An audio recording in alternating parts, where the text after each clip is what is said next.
ዘላቂ የውሃ አቅርቦትና ደህንነቱ የተጠበቀ የንጽህና አጠባበቅ ስርዓቶችን ማረጋገጥ ለአጀንዳ 2063 ግቦች ስኬታማነት በሚል መሪ ሀሳብ የመከረው የ39ኛው የአፍሪካ ህብረት የመሪዎች ጉባኤና በአፍሪካ ምድር ለመጀመሪያ ጊዜ በኢትዮጵያ የተካሄደው ሁለተኛው የጣሊያን አፍሪካ የትብብር መድረክ በቅርቡ መዲናችን ያስተናገደቻቸው ትላልቅ ጉባኤዎች ናቸው። ከነዚህ ጉባኤዎች ባለፈም የጎንዮሽ ዲፕሎማሲ የተካሄደበት ነበር። ጠቅላይ ሚኒስትር አብይ አህመድ ካቻቸው ጋር ከብዙ ሀገራት መሪዎች ጋር የጎንዮሽ ዲፕሎማሲ ወይም ደግሞ የንግግሮችን ያደረጉባቸው ሁኔታዎች አሉ። ይሄ እንደ አንድ ትልቅ እድል ልንወስደው የምንችለው ነው።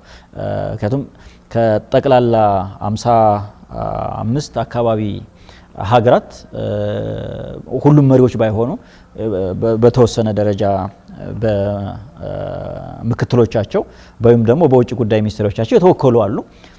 ግን ከመጡት መሪዎች ጋር የመገናኘት እድል ፈጥሯል። ይሄ እንግዲህ አንድ ትልቁ እድል ነው። ሁሉም ሀገራት ሄደሽ ነው እነኝህን የምታገኛቸው። ጊዜ ይፈልጋል፣ የራሱ የሆነ ወጪ አለው፣ ቀጠሮ ማስያዝ ይኖርብሻል። ሌሎች ሂደቶች እንደዚህም ይኖሩታልና ይሄ አንደኛው እድል ነው። እንዲህ ያለው ግንኙነትም ለቀጠናው እድገት ሰላምና ደህንነት ትልቅ ፋይዳ እንዳለው ይነሳል። በመሪዎች ደረጃ የሚደረግ ዲፕሎማሲ ፐርሰናል ዲፕሎማሲ ወይም ሰሚት ዲፕሎማሲ የምንለው በአብዛኛው በመሪዎች ደረጃ ሊፈቱ የሚችሉ ስስ የሆኑ ጉዳዮችን ወይም ደግሞ መሪዎች በሁለቱ ሀገራት ግንኙነቶች ላይ ወይም ደግሞ በቀጠናዊ የሰላምና ደህንነት ጉዳዮች ላይ አቅጣጫን ለመስጠት ሮድማፕ ወይም ደግሞ በዛ ጉዳይ ላይ ፍኖተ ካርታን ለማስቀመጥ ውይይት ያደርጋሉ። ያን ውይይትን መሰረት አድርገው የሁለቱም ሀገራት የሚመለከታቸው የመንግስት ተቋማት ያ ማለት ሚኒስቴር መስሪያ ቤቶች ውጭ ጉዳይ ሚኒስቴር ጨምሮ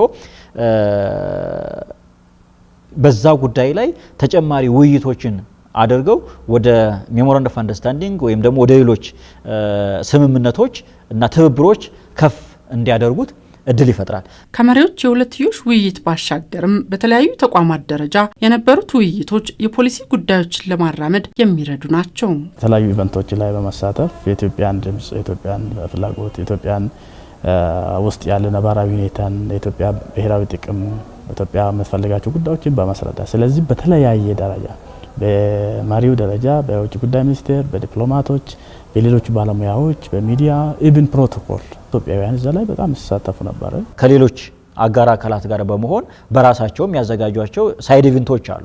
እነኚህ ሳይድ ኢቨንቶች ጠቀሜታቸው ምንድነው? በዛ ጉዳይ ላይ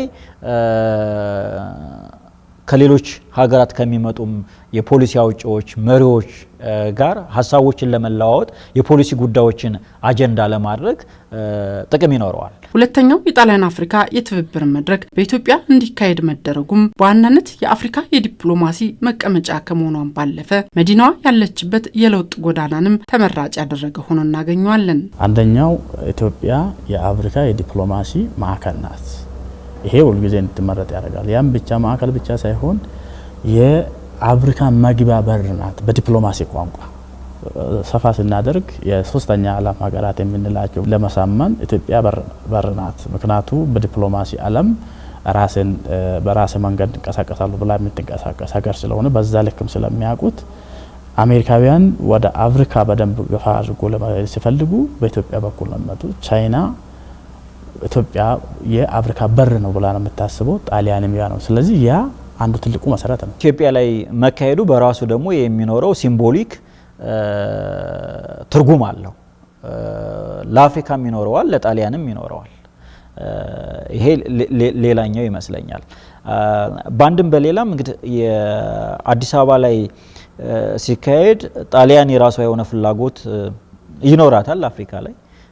አፍሪካም እንደዚሁ ከጣሊያን ጋር በሚኖራቸው አፍሪካ ሀገራት በሚኖራቸው ግንኙነት እንደዚሁም አፍሪካ ህብረት በሚኖረው ግንኙነት የራሱ የሆነ ፍላጎት ይኖራል። ኢትዮጵያ እንዲህ ያሉ መድረኮችን በስኬት ማስተናገዷ አቅሟን የሚያሳይና በብዙ መስክ የአፍሪካ ተምሳሌት መሆኗንም የሚያረጋግጥ ነው። ይሄ ሁሉ የዓለም አቀፍ ዲፕሎማቶች፣ የሀገር መሪዎች ምክንያቱ የአፍሪካን ብቻ የ55 ሀገራት መሪዎች ናቸው።